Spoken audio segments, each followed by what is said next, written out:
Mga nabiktima sa wedding coordinator nga mipulsa silang kwartang moabot sa dulan tunga sa milyon ka pesos midangop sa National Bureau of Investigation NBI 7. Ano ang report? Tungod sa pagmagahi sa wedding coordinator nga si Jason or JC Saramosing sa pagpatimaw og pag-uli sa kwarta sa mga biktima, nagpakitabang na sila sa NBI 7. Tulo ka mga parisan ang miduso silang formal complaint batok kang Saramosing.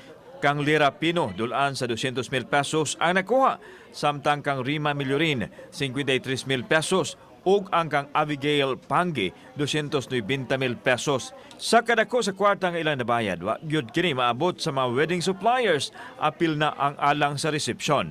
Nahitabo ang scam sa maglahing higayon. Niari mi para mo file mi ang complaint ni Jason Saramosing para ma-action na ni dayon ba. Jason, if asa man karon unta mo tunga na jud ka og imuha ning panagutan kung unsa gibuhat nimo namo. Samtang gipadayag ni Attorney Rinan Oliva, ang direktor sa NBI 7, nga ipatawag nila ang wedding coordinator isip pagtamod sa due process apan kon mapakyas. Based on the evidence nga makuha nato, i-file na tong kaso. The possible case niyo i-file? Estafa. Gidugang ni Oliva nga adunay daghang scammers karon, ilabi na sa online busa duna siya'y pahimangno. Verify lang yon. You always verify.